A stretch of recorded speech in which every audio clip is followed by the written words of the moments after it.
성부와 성자와 성령의 이름으로 아멘.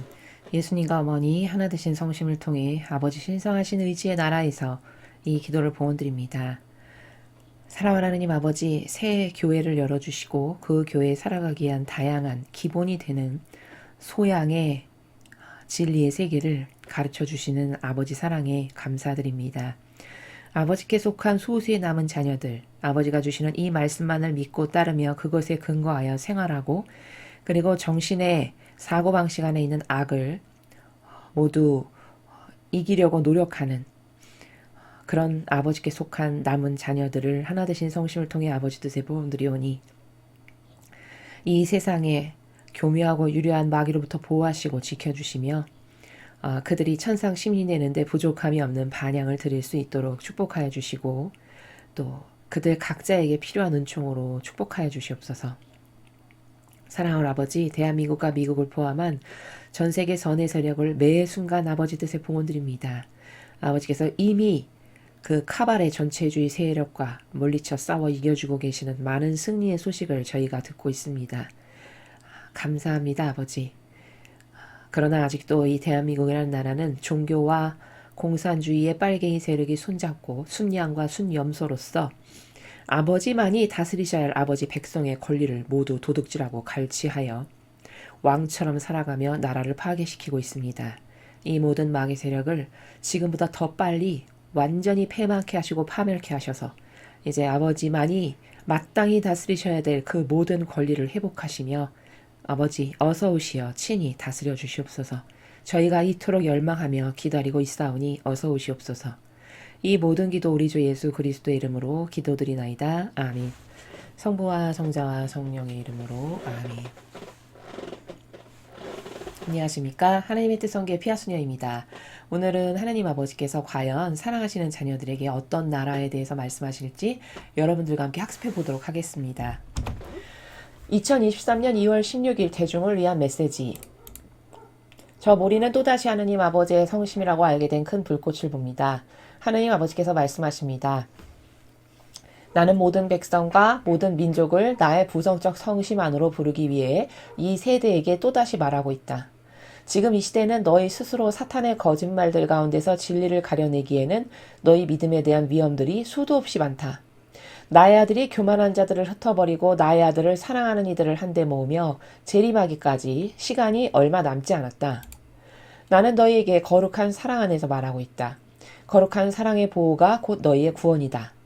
거짓 분별과 마음의 깨우친 부족은 너희를 향한 나의 부름의 적이다. 수많은 이들이 잘 안다고 생각하지만 실제로는 잘못 알고 있다. 내가 너희에게 진리를 말하고 있기 때문에 사탄은 수만 가지 믿지 않을 이유를 제시한다. 그러므로 나는 너희가 무엇보다도 항상 나의 진리를 추구하도록 격려한다. 나의 진리란 바로 거룩한 사랑이다. 주님의 말씀입니다. 하느님 감사합니다.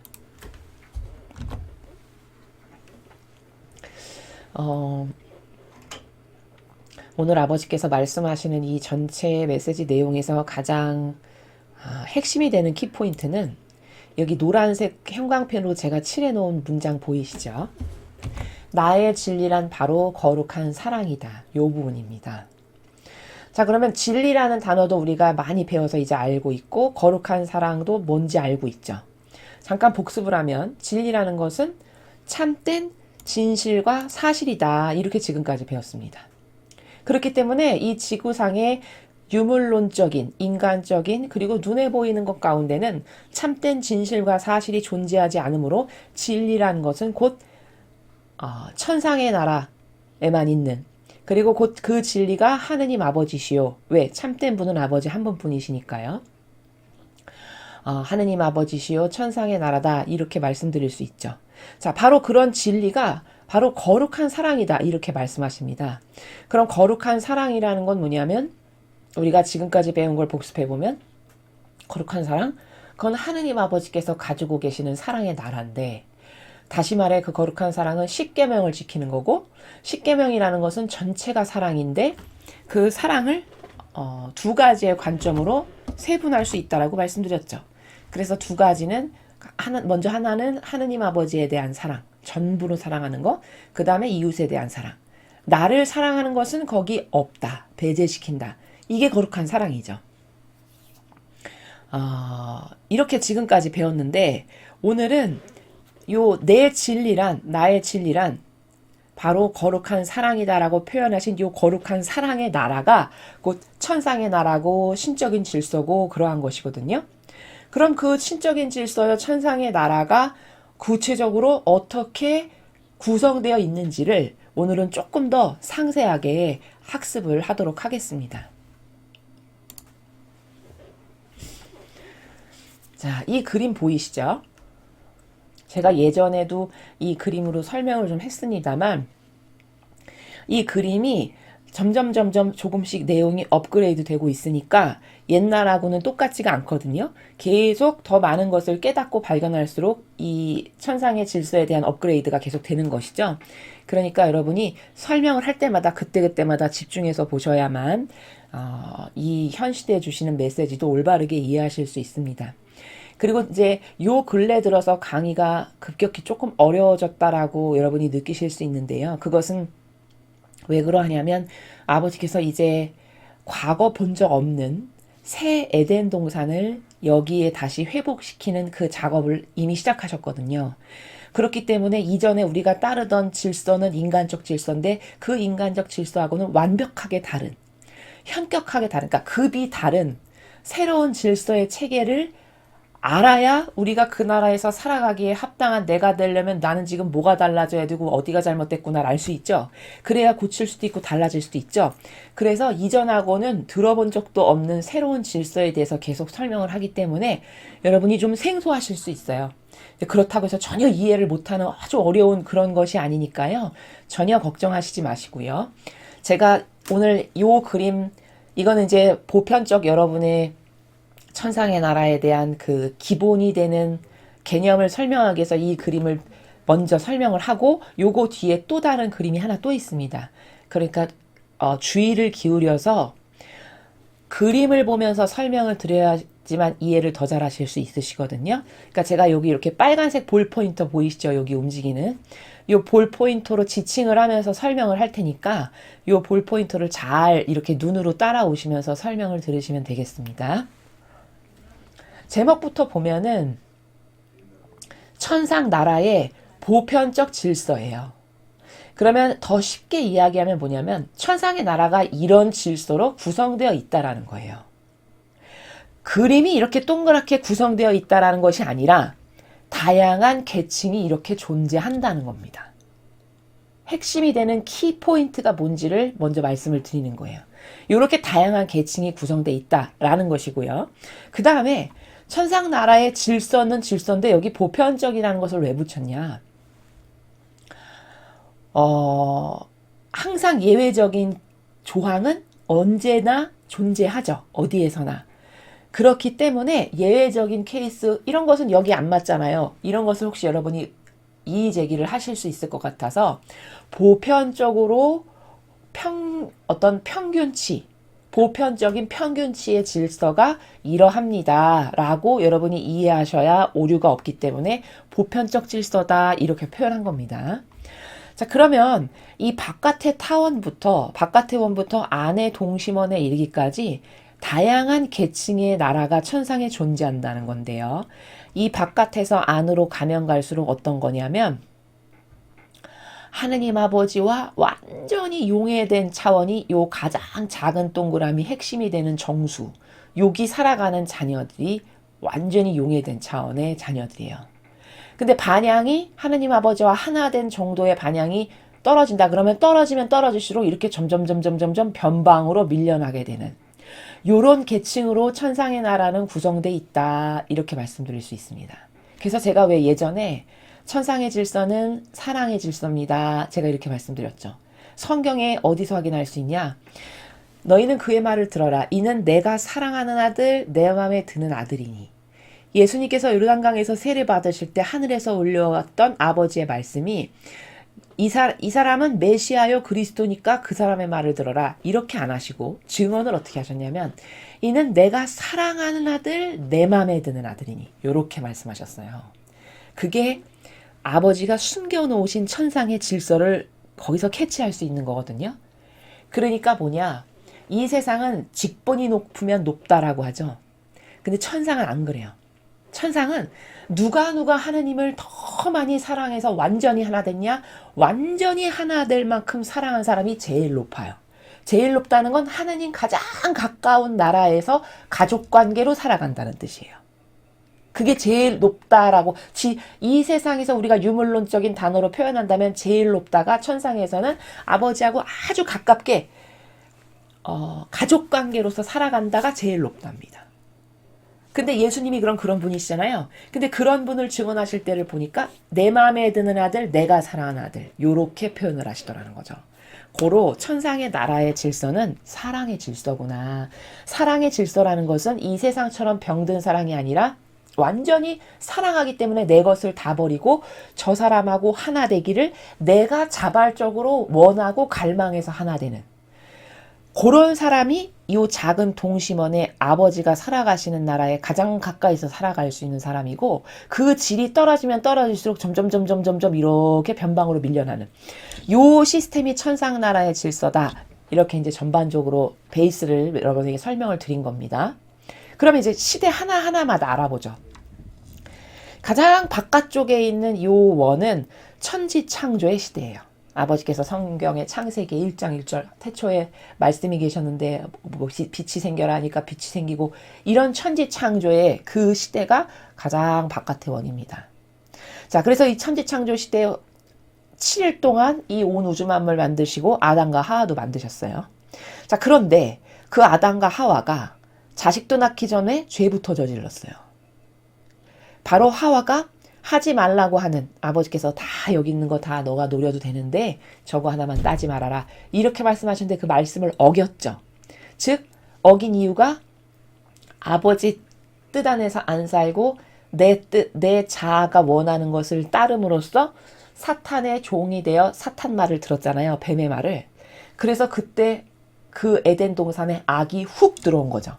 바로 그게 여기 새카맣게 제가 표현한 사탄이 접목된 때가 요 검은색으로 표현된 요 부분이라는 겁니다.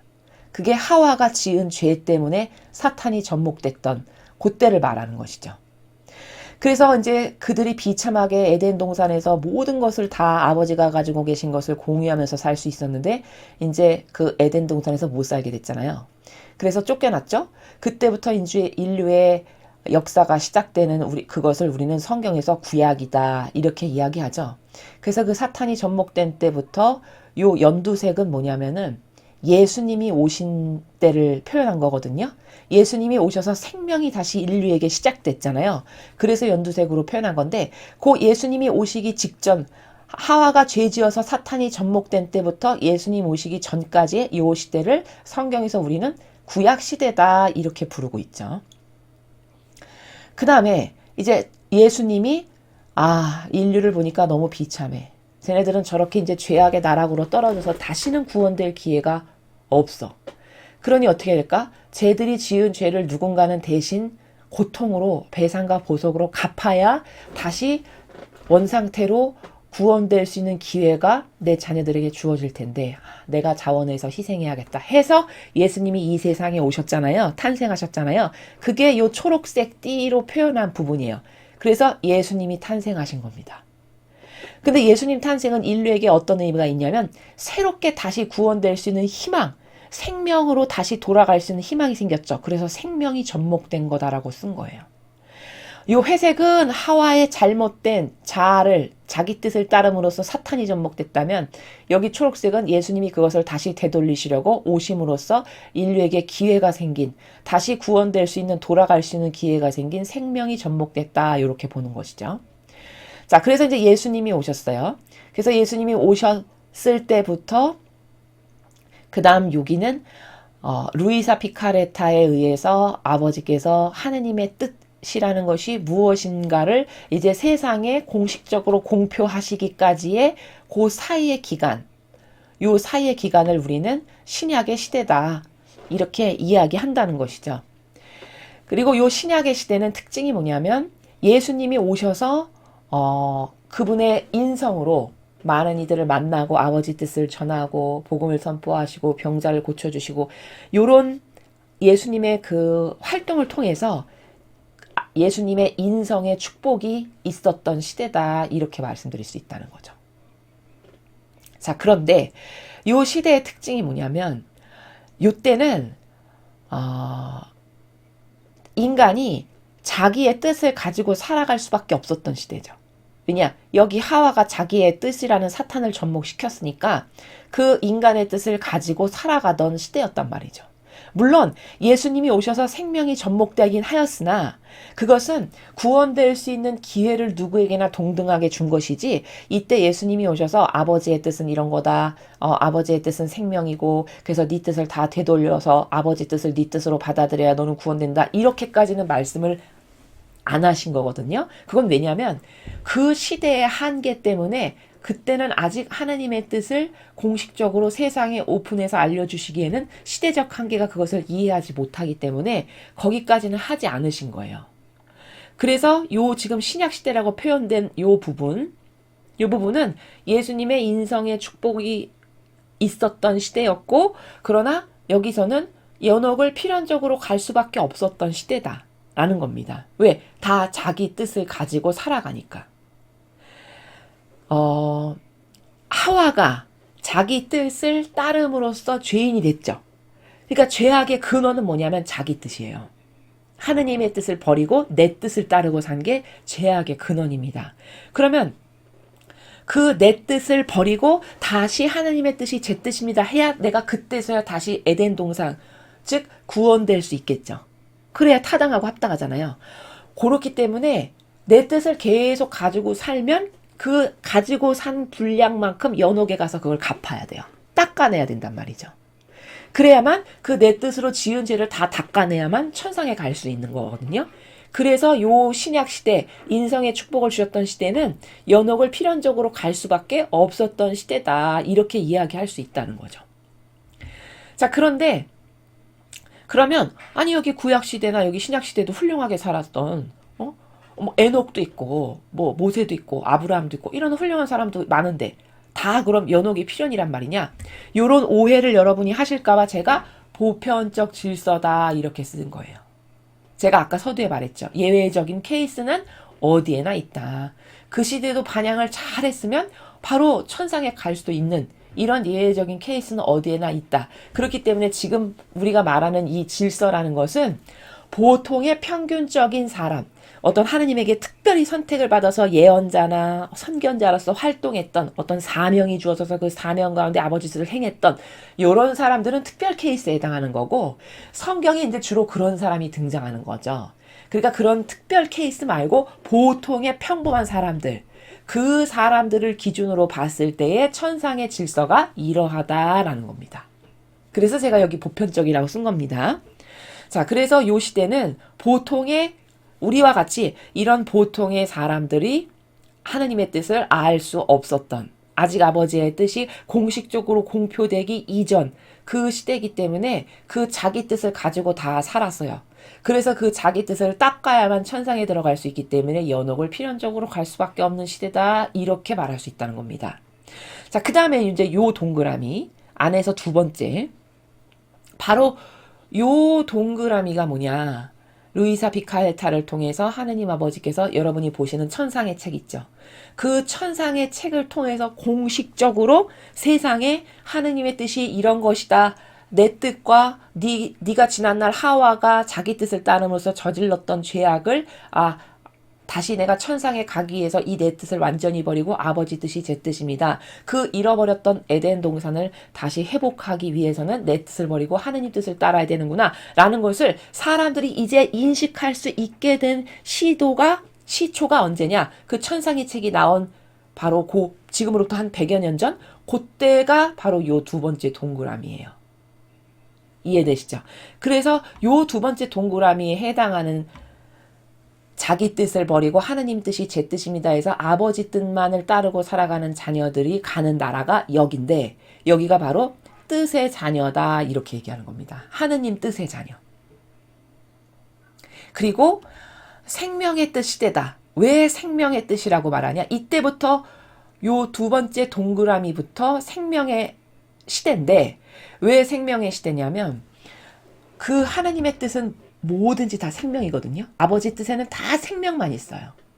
그러니까 그 아버지의 뜻이 제 뜻이고 하하가 따랐던 이 역겨운 인간의 뜻, 제 자아에서 올라오는 거 저는 다 버립니다. 그래서 뭐든지 예수님과 어머니와 함께하고 아버지께서 원하시는 게 어떤 걸까라는 것을 늘 하나님을 모시고 살아가는 그런 자녀들이 하나님 뜻의 자녀예요. 그래서 자기 뜻을 버리고 아버지 뜻으로 살아가기 때문에 다시 천상의 나라에 갈 수 있는 거잖아요. 되돌려놨으니까. 그래서 생명의 뜻이되라고 하는 겁니다. 자, 그런데 여기는 종의 시대예요. 왜 종의 시대냐?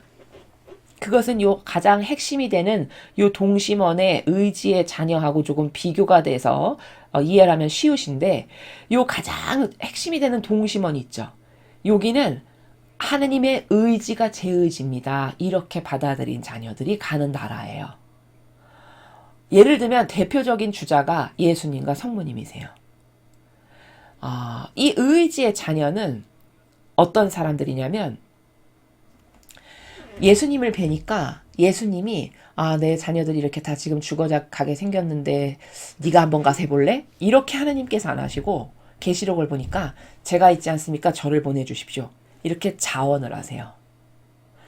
고로 의지의 자녀는 어떤 정신의 세계를 구현하면서 살아가는 사람이 있냐면, 뭐 내 뜻을 안 따르는 건 기본이고 아버지 의지가 제 의지입니다 라고 살아가는 자녀들이에요.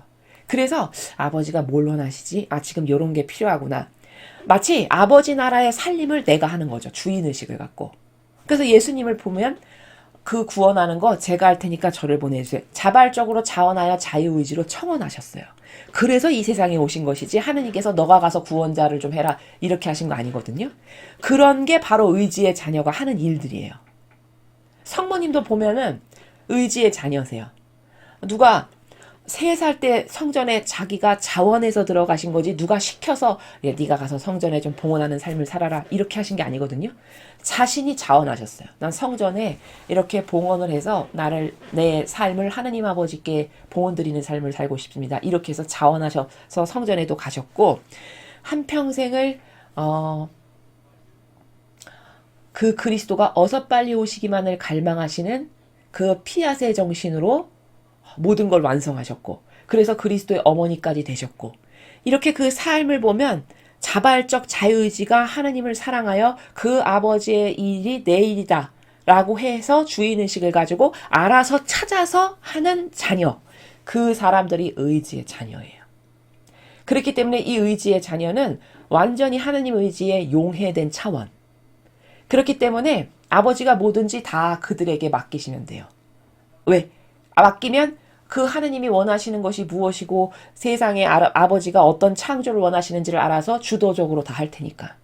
그래서 이 의지의 자녀들을 하느님은 가장 가까이에 아버지 대전에 가까이에 두고 살아가시는 그런 자녀들이고, 그렇기 때문에 이 의지의 자녀는 비로소 진짜 하느님과 한 집에서 살아가는 자녀이기 때문에 고로 상속자예요. 여러분, 상속은 완전히 나하고 하나 된 자녀에게만 주는 거죠. 세상도 올바른 부모는 그렇게 하죠. 완전히 내 의지에 하나 돼서 용해돼서 내가 원하는 것을 다 실행하는 자녀들이니까 이 자녀들이 상속자인 겁니다.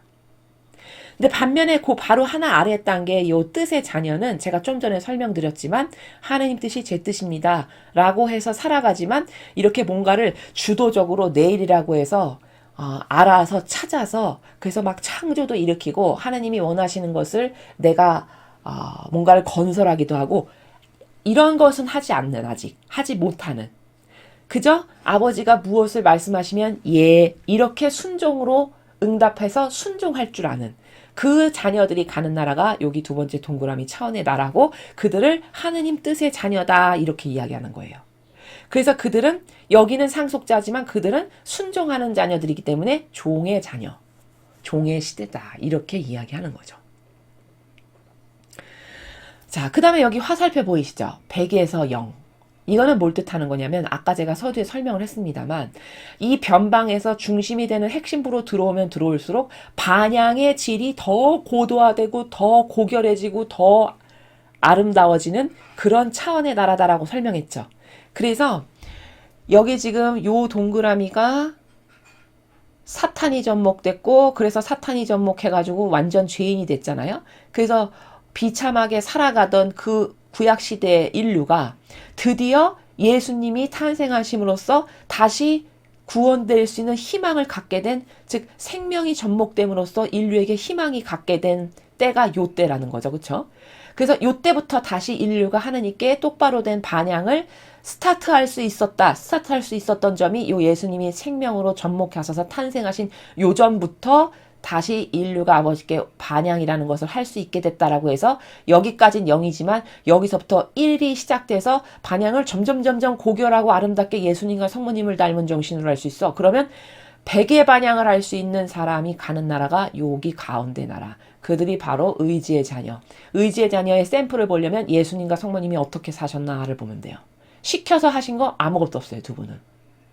다 자발적으로 자신이 아버지를 너무 사랑하니까 아버지께서 지금 뭐를 원하시는가를 다 알아서 찾아서 창조도 일으키시고 구원도 하시고 배상보석도 하시고 피앗도 완성하시고 생명활동도 하시고 이렇게 하신 겁니다. 그들이 의지의 자녀예요. 그들이 100으로 100점으로 하느님께 반향하는 자녀들이다. 밖으로 가면 갈수록 점점 떨어지는 숫자가 그래서 낮아지는 겁니다. 떨어지는 반향을 하는 차원. 이렇게 표현을 한 겁니다. 그래서 천상 나라의 보편적 질서는 이렇게 구성이 돼 있다. 그래서 지금 우리는 어디에 초대받은 거냐면 요 구약시대 신약시대 이건 다 지나갔잖아요. 그러니까 지금 우리는 요 뜻의 시대와 의지의 자녀, 뜻의 자녀와 의지의 자녀의 시대에 살아가라고 지금 하느님께서 초대하시는. 그래서 제가 늘 이야기했죠. 지금 핵심부를 건설하고 계십니다. 계시록에 보면은 이 아래가 다 건설됐다라는 거는 무슨 말이냐면 계시록에 이렇게 나와요. 도성을 봤는데 사도 요한이 건물에 주춧돌도 있고 담장도 있다는 거예요. 담장은 12지파의 이름이 동서남북 3지파씩 써있고 담장의 문이, 그리고 주춧돌 그 안에 가보니까 건물의 주춧돌은 12제자의 이름이 3명씩 동서남북 4개의 주춧돌에 써있더라. 근데 더 안쪽에 더 내부에 이렇게 보니까 건물은 아직 없더라. 이렇게 돼 있거든요. 계시록에. 그 건물은 하느님 아버지가 살아가시는 그 핵심부가 되는 건물을 말하는 거예요. 성전. 그럼 그 아버지가 살아가시는 성전에 함께 살아갈 자녀를 지금 뽑으신다는 얘기죠. 아직 그게 그 시대까지 안 보였다라는 건 그 성전에 살아갈 자녀를 지금 뽑는다는 이야기거든요. 그 말하고도 이게 일맥상통하는 게 뭐냐면, 그래서 이 가운데랑 두 번째 나라, 의지의 자녀, 뜻의 자녀를 지금은 뽑으시는 시대구나라고 제가 다른 강의에서도 누누이 말씀드린 게 바로 그 때문이라는 겁니다. 지금 여러분은 요 의지의 자녀나 뜻의 자녀에 도전하라고 초대받고 있는 거라는 거예요. 아버지의 이런 수많은 메시지의 말씀이. 계시록을 봐도 그렇고. 이해되시죠? 그러나 이런 어마어마한 나라의 자녀가 되라고 지금 초대받고 있지만 내가 마귀에게 협력하고 동조하고 성령을 거스르고 가로막는 일이나 저질러, 그럼 지금 태어났어도 여기 가겠죠, 이 변방에. 그렇죠? 그리고 또 요 구약시대에 태어났어도 예를 들어 에녹 같은 사람 직천당 갔다라고 성경에 나오잖아요. 반향을 잘했어. 그러면 여기 태어났지만 여기 갈 수 있는 거고, 어디 갔는지는 우리가 모르겠지만 천상의 나라에 갈 수 있는 거고, 이런 거라는 거죠. 그래서 예외 조항이 아까 있기 때문에 지금 이 그림은 보편적 질서라고 봐야 됩니다. 제가 이렇게 설명한 겁니다. 여기까지 이해가 되셨죠? 자, 그럼 이제 제가 오늘 설명하고자 하는 건 사실 이건데, 이렇게 떨렁, 의지, 뜻, 피앗 이렇게만 있으면 여러분이 이게 뭐지? 잘 모르실 것 같아서 이것을 더 잘 이해하기 위해서 배경 설명을 지금 그림으로 한 겁니다. 자, 그럼 오늘 배울 건 뭐냐면, 아까 아버지께서 진리란 바로 거룩한 사랑이다. 형광펜으로 제가 표시한 문구. 진리란 거룩한 사랑이다. 이렇게 말씀하셨거든요. 그럼 그 거룩한 사랑의 나라가 도대체 어떻게 구현되어 있는데, 나도 그 나라에 가고 싶은데, 그 정신을 살고 그 나라에 가고 싶은데, 라고 궁금증을 가질 수 있잖아요. 그 거룩한 사랑의 나라가 이런 속성을 구현하면서 살아가는 자녀들이 가는 나라라는 거예요. 이런 정신. 그래서 제목을 또 각 전문화의 속성이라는 것은 피앗이라고 하는 나라의 속성, 특징이 뭐냐라는 거고, 의지라는 나라의 특징이 뭐냐라는 거고, 뜻이라고 하는 나라의 특징이 뭐냐, 각각 이걸 전문화라고 보는 거거든요. 이 각각의 전문화의 속성, 특징이 무엇인가를 우리가 여기서 학습한다라고 해서 제목을 이렇게 지은 겁니다. 자, 아까 진리랑 거룩한 사랑이다 라고 말씀하셨어요. 자, 진리라는 건 뭐냐면 이 그림에서 보면 이 나무가 여러분 보이시죠? 이 땅에 굳건히 서 있는. 근데 진리는 이 나무 몸통이 진리예요. 여기 보이시죠? 근데 그 진리라는 것은 바로 참된 거예요. 그래서 우리가 참된 진실과 사실이다 이렇게 여태까지 학습을 했죠. 근데 참된 거기 때문에 참됨의 주인은 누구냐? 아버지 한 분뿐이세요. 그렇기 때문에 고로 진리는 이꼬로 하느님 아버지세요. 여기 하느님 아버지. 진리의 주인이 하느님 아버지시다라는 거예요. 또 그 진리라는 것은 하느님 아버지고 또한 빛이고 태양이에요. 왜? 빛, 태양은 생명을 창조하죠. 그쵸? 여러분 태양 없으면 온 우주 만물 다 죽죠. 빛도 인간에게 그 빛이 없으면 분별하지 못하고 사방이 어두워서 사탄에게 끌려가고 말죠. 그쵸? 고로 이 빛과 태양은 다 하느님 아버지께서 가지고 계신 것이고 또한 그 빛과 태양은 진리며 참된 것이다. 이 빛이나 태양을 통해서 분별하지 못할 것은 단 하나도 없는 것이니까 다 참된 것이죠. 그래서 진리는 참된 것인데 진리는 곧 하느님 아버지고 또 하느님 아버지는 빛이고 태양이시다. 이렇게 표현한 겁니다. 자, 이 나무가 진리인데 그 진리를 구성하고 있는 요소가 뭐냐면 의지, 뜻, 피앗 이렇게 있다라는 겁니다. 먼저 피앗에 대해서 좀 보면 피앗이라는 것은요. 이 진리라고 하는 나라의 가장 직접적이에요. 관계성을 봤을 때. 직접적이라는 건 무슨 뜻이냐면 피앗이 뭐냐면은 질서거든요. 질서. 그리고 단일 행위예요. 생겨라 해서 생겼어요. 근데 그 생겨라 라고 말씀하신 아버지의 그 피앗, 그 아버지의 말씀에 피앗 해서 생긴 거거든요. 온 우주 만물이. 근데 생겨라 해서 생긴 다음에 절대 그 위치를 벗어나지 않아요. 요지부동이에요. 수백만 년이 지나도. 그렇죠. 고로 피앗은 절대 처음에 주어진 질서에서 벗어나지 않는 바로 참됨의 속성을 갖고 있나요? 안 갖고 있나요? 갖고 있죠. 절대 기준에서 벗어나서 자기 멋대로 하는 법이 없는 게 피앗이에요. 그래서 참된 진리와 가장 직접적인 관련이 있다라고 표현한 겁니다. 그리고 피앗의 중요한 그 속성을 설명하는 데 필요한 단어가 뭐냐면 단일행위예요. 단일행위. 우리가 피앗을 잘못 이해하면요. 순종으로만 이해하거든요. 그 자리에 가만히 있어? 그러니까 순종으로 이해하는 거예요. 그러면 순종은 답답해. 내 마음대로 할 수 있는 게 아무것도 없고 그냥 가만히만 있어야 되고 지루해. 뭐 이렇게 생각하기 쉽습니다. 그건 엄청난 오해예요. 왜냐? 예를 들어 제 몸을 이렇게 보면 우리의 몸을 보면 이 몸은 서로가 다 유기체적으로 연결돼 있죠. 근데 유기체적으로 연결되어 있는 이 몸의 모든 기관과 다양한 세포가 하나의 목적을 위해 일사불란하게 자기 위치에서 그 목적 달성을 위해서 움직여요. 제가 지금 강의를 하기 위해서 이렇게 목소리로 말을 하고 있죠. 그럼 입이 지금 말하고 있고 성대가 울려서 목소리가 나오고 있고 그리고 다른 모든 세포들도 제가 지금 말하고 있는 것에 동참하고 있는 거죠. 고로 하나의 단일 행위를 위해서 각각의 위치에서 지금 자기 자리에서 동참하고 있어요. 그 하나의 단일 행위 목적성을 위해서. 이게 피앗의 나라예요. 제가 이렇게 강의를 하고 있는데 이 팔이 예를 들어서 나는 이렇게 여기 가만히 일평생 365일 맨날 이 자리에 가만히 있는 거 너무 지겨워.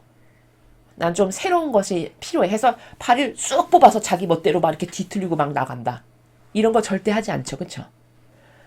이게 피앗이라는 거예요.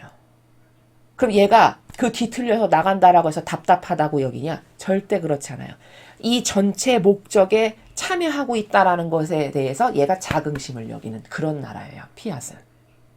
아, 내가 이 전체 하나님의 뜻을 지금 이루기 위해서 강의를 하고 있는데 그 강의를 하는 것에 나도 지금 동참하고 있어. 하나의 일원으로 개체로서. 아, 이건 뿌듯한 거지. 올바른 목적에 동참하고 있어. 오히려 영예로 여긴다는 거예요. 이게 피앗의 나라입니다. 이해되시죠? 그럼 보통 사람이 피앗하면 순종해야 되고 맨날 시키는 대로 가만히 있어야 되고 이런 건 엄청난 오해라는 거죠. 그래서 피앗은 순종을 넘어 완덕의 차원이에요. 여기 보이시죠? 완덕?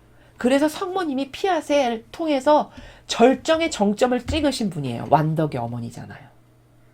그럼 성모님의 삶이 일평생 지루해 지겨워 이런 삶이셨나요? 그 피앗을 구현한다고 해서? 아니요. 오히려 굉장히 고결한 차원의 세계예요. 피앗은. 왜냐? 작은 것 하나도 놓치지 않고 그 모든 것이 다 아버지의 뜻을 구현하기 위해서 일사불란하게 동원되는 요런 메커니즘. 요게 피앗이거든요. 그럼 아까 제가 말했죠. 이 팔도 지금 제가 말하고 있는 제 육이라고 하는 이 몸에 붙어서 뭔가 이렇게 제가 이렇게 손동작을 하면서 제스처를 하는데 얘가 동원되고 있잖아요. 그럼 얘는 이걸 불만으로 여기거나 지루해, 피곤해, 따분해 이렇게 여기는 게 아니라 내가 지금 하느님의 뜻을 전하기 위해서 말하고 있는 거기에 내가 동참해서 내가 지금 하나 돼서 뭔가를 하고 있어. 이렇게 여긴다는 거예요. 그럼 인간의 그 엉덩이에 뿔난 지멋대로 하는 걸 자유라고 여기는 것하고는 완전 다르죠. 그렇죠? 이런 정신이 피앗입니다. 이게 피앗의 나라예요.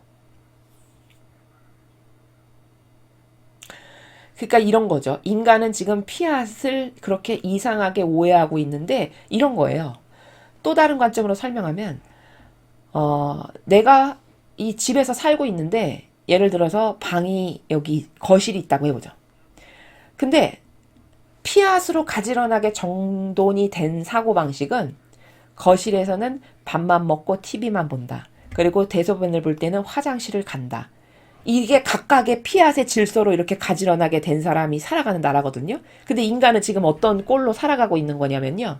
거실에서 밥도 먹고 대소변도 보고 TV도 보고 이렇게 하는 거예요.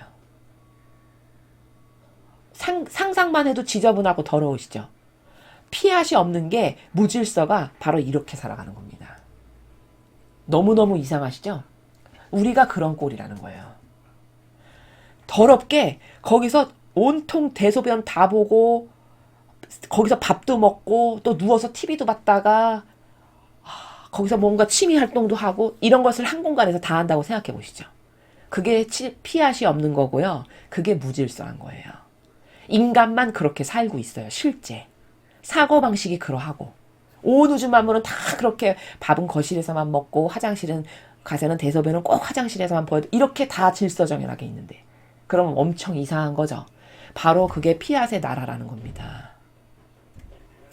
자, 이 나라 설명했고요. 요 속성, 피앗의 속성. 그 다음에 의지와 뜻은 이게 하느님의 의지, 하느님의 뜻이거든요. 그걸 축약해서 뜻, 의지라고 쓴 겁니다. 자, 그럼 먼저 앞에 이제 벤 다이어그램을 통해서 여러분이 보셨잖아요. 천상의 나라가 보편적 질서가 어떠한지를. 그럼 앞에 배운 것을 잘 추상해 보십시오. 거기서 배웠던 하느님 뜻의 자녀. 그 뜻의 나라는 어떤 거냐? 먼저 알아야 될 게 뭐냐면 인간의 뜻은 패망했다라는 진실을 똑바로 인지해야 돼요. 아담과 하와 때 패망했어요. 그 인간의 뜻을 따르느라.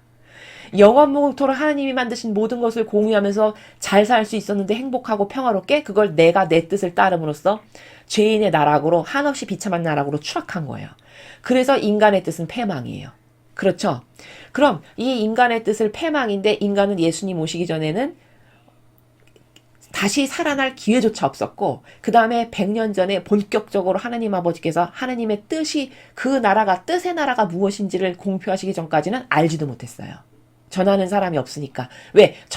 더 정직하게 말하면 전할 수 있는 인간의 사고방식의 수준이 아직 안 돼서 아버지가 전하실 수가 없었던 거죠. 근데 2차 세계대전을 통해서 사람이 많이 죽고 이런 게 다 뭐냐면 그 인간의 죄악으로부터 인류가 충분히 배상과 보속을 하고 이런 겪을 것을 겪고 고통을 통해서 다 갚고 난 다음에 이제 비로소 지금으로부터 한 100여 년 전에 겨우 이제 인간의 뜻이라는 영성을 내가 얘네들에게 전해야지 해서 공식적으로 한 사람을 딱 선택하셔서 그 인간의 뜻이라고 하는 나라를 그 하느님의 뜻이라고 하는 나라를 공표하신 거예요. 이해되시죠? 그래서 이 인간의 뜻이 패망이기 때문에 우리는 그 하나님의 뜻의 나라가 어떤 나라인지를 잘 배워서 아버지의 뜻이 제 뜻입니다. 제 뜻은 버립니다 해서 이것을 바꿔야 다시 하와가 살아갔던 그 시대로 돌아가기에 합당해지죠. 그렇게 된다는 거예요. 그래서 아버지의 뜻은 온통 다 생명이신데 그 생명으로 내 뜻과 교환을 해야 그래야 비로소 내가 천상에 갈 수 있는 자녀가 된다는 거죠. 자, 반면에 의지라는 나라는 이 뜻의 자녀, 하느님 뜻의 나라에서 살아가는 자녀는 이렇게 자기 뜻을 버리고 아버지 뜻이 제 뜻입니다 해서 살아가는 사람들이에요. 참고로 말씀드리면 그러면 여기 종교생활하는 사람은 여기 하느님의 뜻의 나라에 갈 수 있을까요? 여러분 어떻게 생각하십니까? 정답은 못 갑니다. 왜? 종교생활은 다 하느님을 위해서 하는 게 아니라 자기를 위해서 하는 거잖아요. 정직하게 말을 해야죠. 정직하게 말하면 자기를 위해서 하는 거예요. 내 기호, 정석, 경향을 충족시키기 위한 내가 원하고 바라는 것이 있어서 가는 봉사를 하는데요. 저는 그래도 좋은 일 하는데요. 물론 그 봉사마저도 어때야 효용과 가치가 차고 넘치냐면 거기 내 뜻이 요만큼도 안 들어가야 돼요. 근데 내가 봉사하면서 내 만족을 채우기 위한 어떤 나를 드러내기 위한 봉사를 하는 걸 하느님이 모르실까요? 그 마음이 요만큼이라도 있다 누르기. 그러면 그건 인간의 뜻으로 여전히 살아가는 거예요. 근데 그 뜻은 패망밖에 없어요. 그렇기 때문에 종교 생활은 다 패망밖에 없습니다. 왜? 다 자기 뜻을 가지고 있는 가운데 살아가는 게 종교 생활이니까. 신앙 생활은 순전히 하느님을 위해서 해야 되는 거예요. 내게 요만큼도 들어가면 안 되는. 이해되시죠? 자, 그런 나라가 하느님 뜻의 나라예요. 자, 하느님 의지의 나라. 자, 이 의지의 나라는 사장이고 회장이고 왕직을 하는 자녀들이에요. 아까 앞에서 제가 많이 설명을 했지만 예를 들어 하느님의 나라에 뭐 무수히 많은 엄청난 아버지의 나라는 풍요니까 수많은 것들이 있는데 내가 자발적으로 저것 중에 내가 뭘 해서 아버지께 기쁨을 드리면 좋을까? 저 아버지가 호텔을 하나 갖고 계시네. 내가 호텔 경영을 해봐야 되겠다. 제가 하겠습니다. 이렇게 선택했어요. 그러면 그 호텔의 사장이고 회장을 하는 사람들이 하느님 의지의 자녀들이에요. 그러면 그가 이 호텔을 경영을 해서 이윤을 많이 창출하게 하는 다양한 방법이 있죠. 그거는 이 의지의 자녀들 마음대로 해도 되는 거예요. 그러니까 여기 뜻의 자녀가 있고 의지의 자녀가 있는데 자기 마음대로 해도 되는 자녀들은 의지의 자녀뿐이에요. 왜 의지의 자녀가 마음대로 해도 되냐? 또 여기서 마음대로 해도 된다는 거를 여러분이 오해하시면 안 되는 게 인간은 마음대로 해도 돼. 그러면 어떻게 이해하냐면요. 내 멋대로 내가 하고 싶은 대로 불법도 저지르고 사기도 치고 뭐 이렇게 하는 걸 마음대로 한다라고 생각하거든요.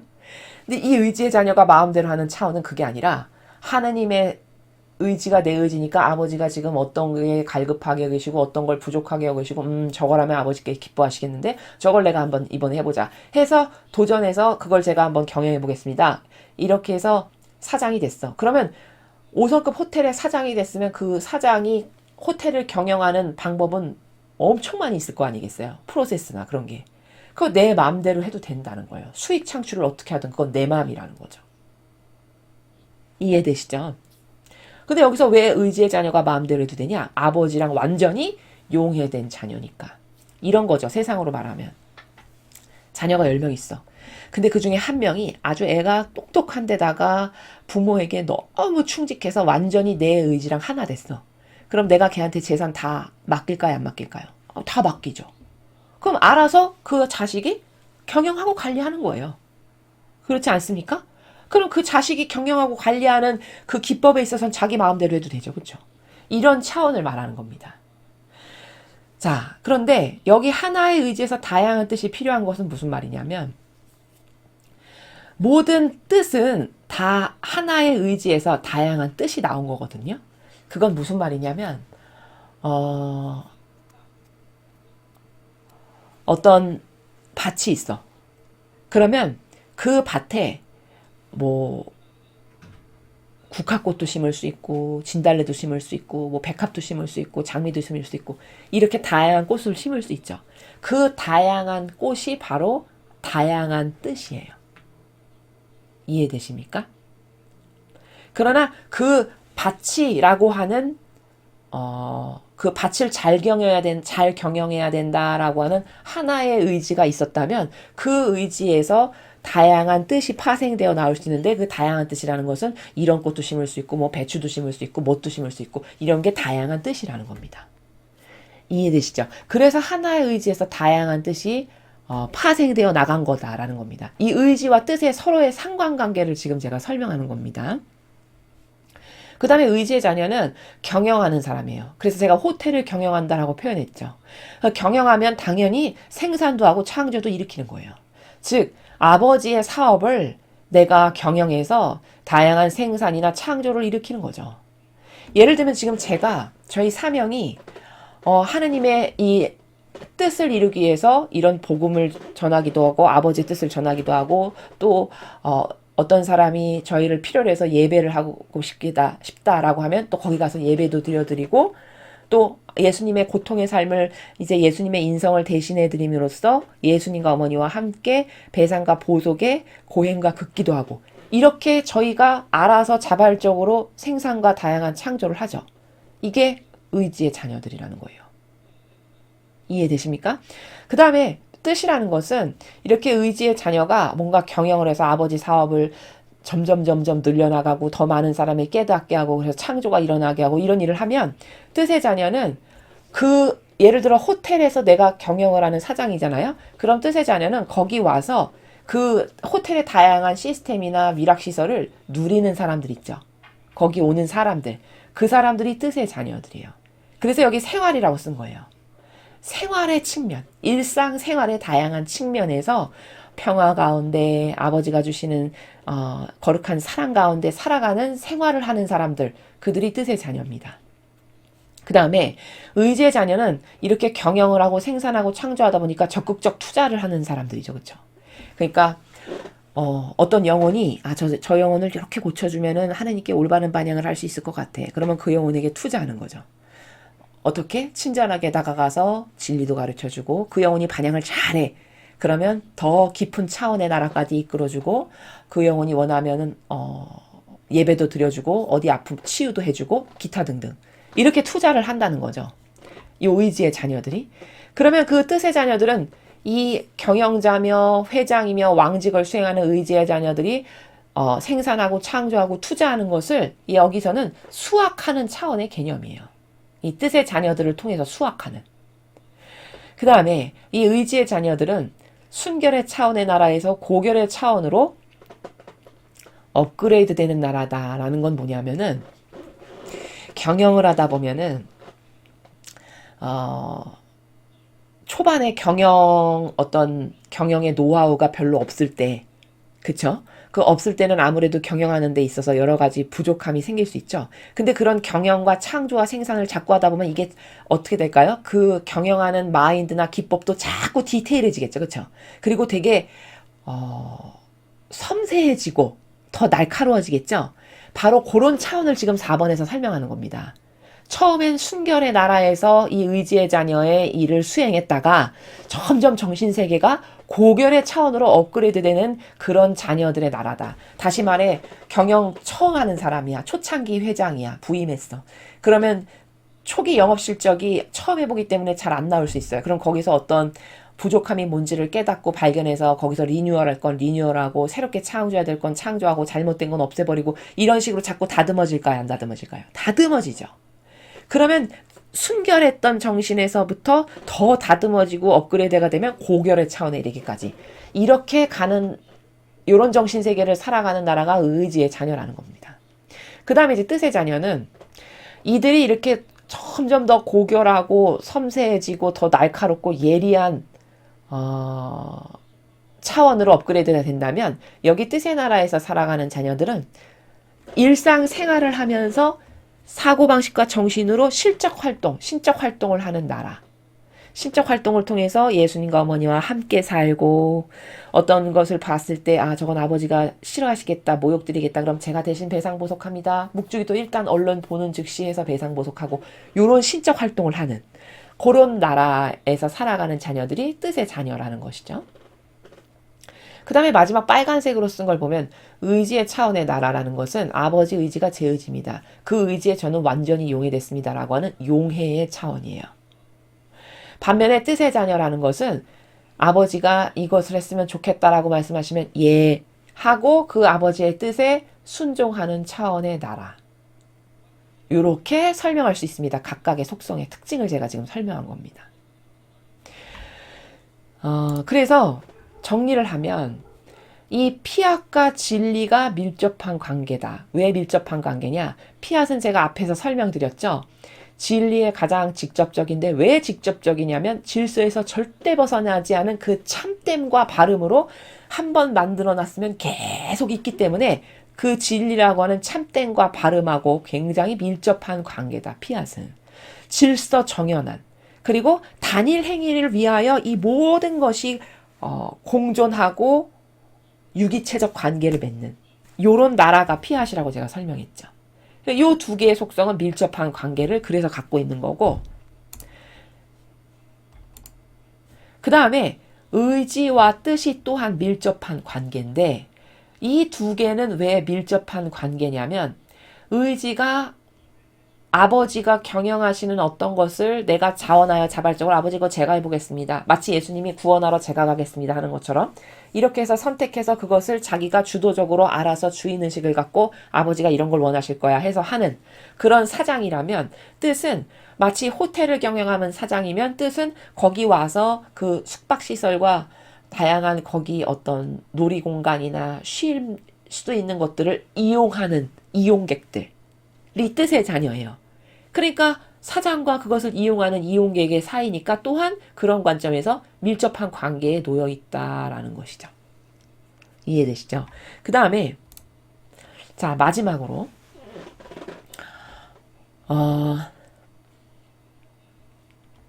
이 진리라고 하는 나라에 가면 갈수록 어떤 속성이 더 강하냐? 피앗의 속성이 더 강해진다는 거예요. 진리에 가까이 가면 갈수록. 참됨. 이 아래 차원으로 가면 갈수록. 그러니까 아래 차원이라고 표현하는 게 맞겠네요. 아래 차원으로 가면 갈수록 피앗의 성질이 더 커진다는 뜻이에요. 그건 무슨 말이냐면 이런 겁니다. 이 아래 차원이라는 건 저런 동식물. 그쵸? 나무, 풀, 그런 모든 게 한번 생겨라 하면 그 생겨라 라는 그 아버지의 말씀에 피앗으로 화답해서 예 하고 생겨서 일평생 그 자리에 가만히 있죠. 그쵸? 그 아래 차원으로 가면 갈수록 그 피앗의 특징이 커지지만 상위 단계 위 차원으로 가면 갈수록 즉 위 차원이면 우리 인간 위 차원으로 가면 갈수록 의지라고 하는 속성이 더 커진다. 물론 우리가 피앗이라는 정신이 의지의 자녀가 당연히 동반되는 가운데 의지를 수행하지만 그 두 개의 비중을 따져보면 여기는 그저 한번 신겨놓으면 어떤 창조를 위해서 자발적인 뭔가를 하진 않잖아요. 이 아래 차원은. 근데 위 차원에 가면 우리 인간 같은 경우는 보니까 내가 주인의식을 갖고 자발적으로 찾아서 아버지 사업을 내가 경영도 하고 건사도 하고 관리도 하는. 그러면 피앗의 속성의 특징보다는 의지라고 하는 속성의 특징이 더 큰 거죠. 그것을 표현한 겁니다. 아래 차원으로 가면 이 온우주 만물의 동식물이나 뭐 바람, 물, 뭐 산, 한번 산 생기면 그냥 그대로 계속 있잖아요. 거기는 그냥 피앗이라고 하는 질서만 있으면 되지 그 산이 막 자발적으로 자기 의지를 써서 뭔가를 막 주도적으로 하고 이런 건 없잖아요. 그래서 여긴 피앗이 크고 여기로 가면은 특징적으로 봤을 때 의지, 자발적, 내 마음대로 아버지의 그 의지가 원하시는 것을 내가 주도적으로 알아서 내 마음대로 경영하는 그 의지의 특징이 커진다. 이런 표현을 한 겁니다. 자, 그럼 이제 제가 설명해야 될 오늘 배경 지식은 다 설명했습니다. 이제 돌아와서 본문으로 이 본문의 말씀이 무엇인지 살펴보겠습니다. 나는 모든 백성과 모든 민족을 나의 부성적 성심 안으로 부르기 위해 이 세대에게 또다시 말하고 있다. 자, 온 인류죠. 모든 백성과 민족이면. 온 인류를 지금 아버지께서 부성적 성심 안으로 부르고 있으시대요. 그럼 부성적 성심 안으로 부른다는 게 도대체 구체적으로 무슨 뜻이냐? 이 메커니즘의 나라로 너가 도전해서 살아라. 의지의 자녀, 뜻의 자녀로 네가 좀 도전해서 살아라. 라고 하는 부르심을 아까 부성적 성심으로 부른다라고 표현하신 겁니다. 근데 이 각각의 세계가 무슨 특징이 있고 그리고 이 천상의 나라에 어떤 지위를 차지하는 건지를 내가 알아야 도전을 하고 싶고 그러면 나는 어떤 정신을 지금 함양해야 되는 걸 알 수 있잖아요. 그래서 알아야 그 차원의 세계에서 살 수 있으니까 제가 지금 설명을 한 거라는 거죠. 그 뜻의 자녀, 의지의 자녀와 같은 그런 차원의 세계로 너도 좀 도전해라. 그 말씀이 내 부성적 성심으로 너희들을 지금 부른다 이런 말씀이라는 겁니다. 지금 이 시대는 너희 스스로 사탄의 거짓말들 가운데서 진리를 가려내기엔 너희 믿음에 대한 위험들이 수도 없이 많다. 자, 이 시대는 사탄의 거짓말들 가운데 진리를 가려내기에는 우리 믿음에 대한 위험이 너무 많대요. 왜일까요? 왜 위험이 많을까요? 진짜 진리가 뭔지 잘 모르고 또 사탄의 거짓말을 사탄의 거짓말이라고 똑바로 인식해야 되는데 사탄을 선으로 보고 선을 사탄으로 보니까. 즉 다시 말해 이교도의 교회가 가장 사악한 뱀이거든요. 가장 인간을 교묘하게 속이는. 근데 그 이교도의 교회가 가장 사악한 뱀입니다. 이러면 그 말을 누가 믿겠습니까? 이런 진리에 대해서 전혀 모른다면 저 사람이 오히려 이상하네? 그런 말하는 사람이 이렇게 이야기하지 않을까요? 그렇죠? 그러니 그런 사람한테 야 저게 뱀이고 이게 진짜야 이런 말을 백날 한다 한들 그 사람이 그걸 믿겠습니까? 믿는 것 차원을 초월해서 의지와 뜻의 자녀로 살아갈 수가 있겠습니까? 참 요원해 보이죠. 갈 길이 멀어 보이죠. 이런 거죠. 그래서 악을 선으로, 선을 악으로 보는 게 아예 그냥 보편화된 시대입니다. 지금은. 불법을 있는 대로 저지르고 당대표가 돼서 뻔뻔하게 살아가는 사람의 유튜브 구독자가 여러분 얼마나 되시는지 아십니까? 무려 75만 명입니다. 그럼 75만 명이 그 거짓말에 놀아나서 그걸 진짜로 믿고 진짜 좋은 훌륭한 사람이라고 열렬히 동조한다는 뜻이죠. 이 나라가 지금 그런 나라입니다. 그럼 그 75만 명이 선과 악을 분별할 수 있을까요? 절대 못하겠죠. 그러니까 사탄의 거짓말 가운데서 진리를 가려내기엔 너무 위험이 많다. 너무 정확한 말씀이죠. 지금 이런 시대라는 것이고요. 나의 아들이 교만한 자들을 흩어버리고 나의 아들을 사랑하는 이들을 한데 모으며 재림하기까지 시간이 얼마 남지 않았다. 자, 여기 지금 예수님의 재림이 얼마 남지 않았다고 말씀하시는데요. 교만한 자들을 흩어버리고 말씀하셨어요. 여기 교만한 자가 누굴까요? 자기 뜻, 자기 의지를 갖고 살아가는 사람이 교만한 자입니다. 그러니까 자기 기호, 정서, 경향, 자기 선, 자기 성경의 진리에 근거하지 않은 어떤 자기 주장으로 여전히 살아가잖아요. 그러면 그 사람이 다 교만한 자들입니다. 근데 그런 자들은 다 흩어버리실 거래요. 그리고 예수님을 사랑하는 이들을 한데 모으면서 재림하기까지 시간이 얼마 남지 않았다. 이렇게 말씀하셨는데 여러분 시간이 얼마 남지 않았다는 말씀을 요즘 들어 굉장히 자주 하십니다. 아버지께서. 여기 눈치 딱 있으셔야 되겠죠? 이런 거 딱 봤을 때 뉘앙스로 감이 딱 와야 되겠죠? 어떤 감이 와야 될까요? 이런 거죠. 예를 들어서 초등학교 졸업식을 해요. 내일 모레. 그러면 얘들아 졸업식 준비 이렇게 하는 거고 졸업 준비 잘해라. 이런 말을 1학년, 2학년, 3학년한테 할까요? 6학년한테 할까요? 6학년한테 해야 정상이죠? 그러면 6학년한테 한다는 말은 고로 무슨 뜻이죠? 임박한 애들에게 지금 당장 그 사건을 맞닥뜨릴 당사자들한테 말한다는 거죠. 마찬가지입니다. 시간이 얼마 남지 않았다? 아니 3학년에게 얘 졸업 준비는 이렇게 하는 거야. 그 말을 3학년한테 왜 하겠습니까? 아직 시간이 3년이나 남았는데. 그쵸? 그건 안 맞죠? 격이 안 맞죠? 마찬가지로 시간이 얼마 남았다. 그럼 임박한 대상자들에게나 이야기를 하지 아직 임박하지 않았는데 얘들아 시간이 얼마 남지 않았다. 이런 말을 인간도 안 한다는 거죠. 그럼 여기서 딱 감이 와야죠. 그쵸? 여기서 감으로 알아차려야 된다는 겁니다. 곧 당대의 예수님이 오실 거라는 것이죠. 나는 너희에게 거룩한 사랑 안에서 말하고 있다. 자, 거룩한 사랑 안에서 말하고 있다라는 거는 내가 지금 얘들아, 이 뜻의 자녀, 의지의 자녀를 지금 모으고 있거든? 이런 나라에서 내가 지금 말하고 있단다. 다시 말해, 내가 지금 이런 의지의 자녀가 어떤 거고, 뜻의 자녀는 뭐고, 피앗의 속성이 뭐고, 지금 이런 차원의 나라에서 너희를 초대하고 있으니, 너희가 뜻의 자녀, 의지의 자녀가 되도록 노력해라. 그러면 무엇이 달라져야 되고, 내가 지금 가장 우선시돼야 될, 해결해야 될 사항이 뭔지 이런 걸 알 수 있잖아요. 그런 말씀이십니다. 거룩한 사랑 안에서 말하고 있다가 그런 뜻이고요. 거룩한 사랑의 보호가 곧 너희의 구원이다. 자, 거룩한 사랑을 보호하면 곧 우리가 구원받는데요. 이 뜻이 무슨 뜻일까요? 거룩한 사랑의 보호. 다시 말해, 아까 우리가 배운 것처럼 의지의 자녀, 뜻의 자녀, 피앗의 정신, 이런 정신으로 네가 살면 그게 곧 거룩한 사랑의 나라에서 사는 건데, 그렇게 살 때 너는 구원될 수 있다, 이런 말씀이세요. 거짓 분별과 마음의 깨우침 부족은 너희를 향한 나의 부름의 적이다. 거짓 분별 뭔지 제가 말씀드렸잖아요.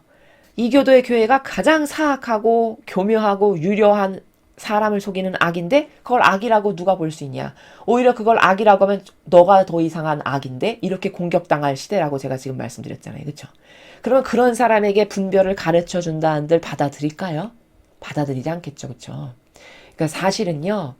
냉정히 말하면요. 이 시대는 구원될 사람이 정해져 있습니다. 일단 종교 생활에 아직도 몸담고 있고 미련을 못 버리고 있고 거기에 뭔가 맹종하는 게 있다. 그러면 안타깝지만 구원되기는 좀 힘든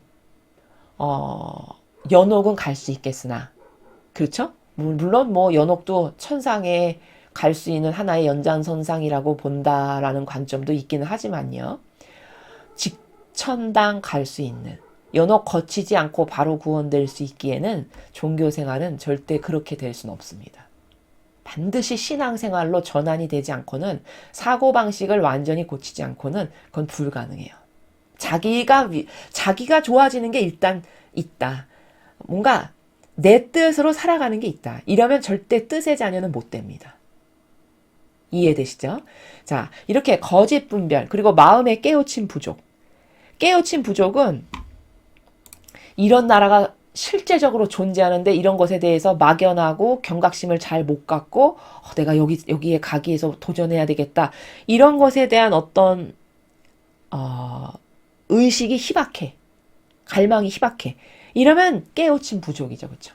그래서 여기 지금 깨우침 부족은 너희를 향한 나의 부름의 적이다. 아버지가 지금 얘들아 뜻의 자녀, 의지의 자녀, 피앗 정신으로 네가 요 나라에 지금 내가 왕국에 성전을 건설하고 있는데 너희가 그런 성전의 백성이 되도록 이런 노력을 해라라고 지금 부르고 계신데 그게 여전히 마음에 와닿기보다는 부담스럽다거나 혹은 필요성을 잘 못 느낀다거나 이러면 깨우침이 부족한 거죠. 수많은 이들이 잘 안다고 생각하지만 실제로는 잘못 알고 있다. 잘 안다고 생각하는 건 어떤 케이스를 두고 하시는 거죠? 아니 내가 신앙생활 50년 했어. 아니 내가 성당을 50년 다녔고 30년 다녔는데 내가 뭘 몰라. 이게 잘 안다고 생각하지만에 해당하는 거예요. 내가 구역장을 몇 년 했고 단장을 몇 년 했고 무슨 봉사를 몇 년 했는데 아유 내가 왜 몰라. 이게 잘 안다고 생각하지만에 해당하는 겁니다.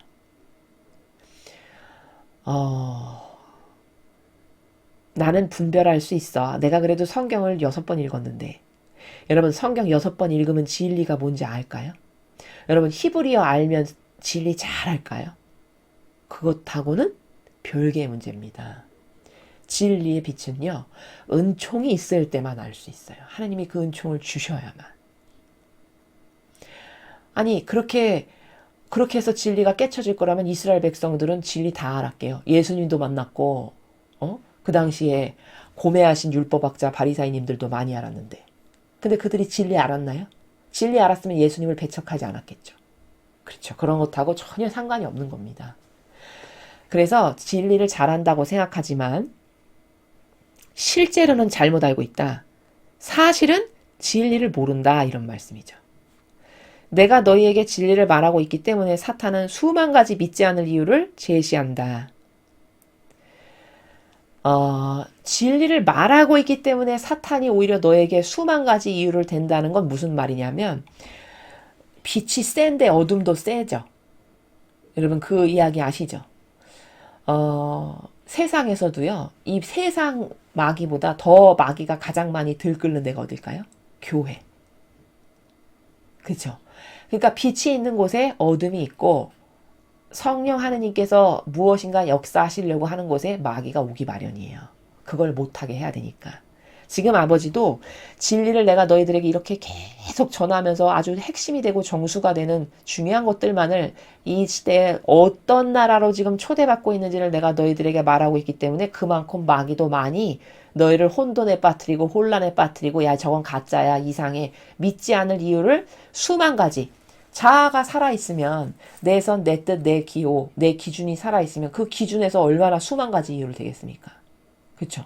일단 인간은 특히 요즘 시대는 얼마나 교만하냐면요. 강요받는 걸 싫어해요, 일단. 그게 자기가 좋아지라고 진짜 옳고 참된 거여서 누군가가 조용히 권고를 해도 본인이나 잘하지 왜 강요를 해? 이렇게 생각해요. 엄청 교만한 거죠. 이런 게 다 장애예요. 진리의 빛이 들어가기에. 그런 교만부터 시작해서 자기 기호나 정서와 안 맞고 좀 이상하죠? 그럼 저기 이상해. 그러면 제가 반대로 여쭙고 싶어요. 본인의 기호와 정서가 진리입니까? 그런 게 아니잖아요. 그렇죠?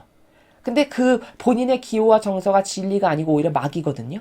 근데 그 마귀가 주는 의견은 그렇게 잘 따르는 거죠. 모든 사람이. 뭐 이것 말고도 수만 가지 믿지 않을 이유라고 오죽하면 아버지께서 말씀을 하시겠습니까? 수만 가지라고. 그러니까 내 뜻을 계속 가지고 있다. 이건 일단 참 곤란한 일이고 비전이 있을 수가 없겠죠. 그렇게 수만 가지 네 자아에서 발로되는 이유로 이건 이상해, 저건 저래서 이상하고 이건 이렇게 이유를 제시할 거다라는 것이죠. 그러므로 나는 너희가 무엇보다도 항상 나의 진리를 추구하도록 격려한다. 그러니까 네 뜻에서 올라오는 수만 가지 이유 그거 따르지 말고 그거 맨날 마귀니까 너를 속이는 너는 항상 내 진리를 추구하도록 내가 격려한다 이렇게 말씀하십니다. 그럼 아버지가 지금 진리만 추구하라고 하셨죠? 그럼 진리만 추구하라는 게 무슨 뜻입니까? 오늘 배운 이 의지의 정신, 뜻의 나라의 백성으로 살아가는 정신, 피앗 정신, 이것만을 추구하고 도전하고 이것을 위해서 제가 지금 잘 뭐가 안 되는데 이런 거 도와주세요. 저 이런 속성 갖고 싶고 이런 정신이 필요합니다. 이렇게 이것만을 추구하라는 겁니다. 그걸 지금 아버지께서는 항상 나의 진리를 추구해라 이렇게 말씀하시는 겁니다. 나의 진리란 바로 거룩한 사랑이다. 자, 아버지의 그 진리의 나라란 이런 피앗의 자녀, 의지의 자녀, 뜻의 자녀들이 살아가는 나라이다. 그러니까 너도 이런 특징이 뭐고 이런 자녀가 되려면 어떤 아름다운 속성인지 이런 것들이 그걸 잘 파악해서 그런 것에 반하는 너의 잘못된 것을 다 버리고 그리고 이런 자녀가 되기를 갈망하고 그것에 필요한 은총을 저에게도 주세요. 이렇게 해라라고 지금 마지막 문장에 말씀을 하시는 거다라는 겁니다. 오늘 설명이 조금 길었는데요. 왜냐하면 그 배경 지식을 먼저 여러분이 잘 인지를 하셔야 오해 없이 지금 여러분이 어떤 시민, 어떤 백성으로 초대받고 있는지 과거 본 적도 없고 들은 적도 없었던 나라로 여러분이 지금 초대를 받고 계신 겁니다. 그 의지의 자녀, 뜻의 자녀가 되기 위해서 일단 기본이 뭐냐? 뜻의 자녀가 되고 싶다. 그럼 기본은 내 뜻, 내 기호, 정서, 경향, 내 자아에서 발로되는 어떤 나를 위한 거 이런 게 다 배제될 때 그때 비로소 뜻의 자녀가 될 수 있는 거다. 그리고 그것이 되기 위해서 여러분이 계속 갈망으로 기도하시면서 하나씩 연습을 하시는 거죠. 뭘 선택할 때마다 이때 아버지라면 이렇게 하셨겠다. 그리고 자꾸 자기의 기호, 정서, 경향을 배제하는 연습을 하시고요. 그 뜻의 자녀가 내가 됐는지 안 됐는지 어떻게 알 수 있을까요? 혹시 이런 궁금증이 있으시다면 애착과 집착하는 게 만약에 하나도 없잖아요. 그럼 뜻의 자녀가 된 겁니다. 이해되십니까? 여러분이 일상생활에서 살아가시는데 애착과 집착하는 것이 하나도 없어. 나의 주변의 그 모든 것에서. 그러면 여러분은 내가 뜻의 자녀가 됐구나. 이렇게 인지하시면 체크 포인트가 좀 될 수 있습니다. 물론 그것도 순도가 있어서 1부터 100까지 굉장히 다양한 차원이 다양하게 존재하는 건데 그 뜻의 자녀도 순도 100짜리가 있고 뭐 순도 50짜리가 있고 다양할 거 아니겠습니까?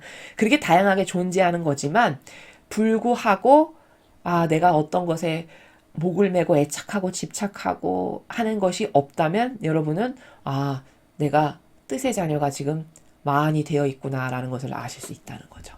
이렇게 확인이 가능하십니다. 그래서 오늘 배운 것을 근거로 해서 내가 천상에 아버지가 초대하시는 이런 유례 없던 전례 없던 그런 백성이 되기 위해서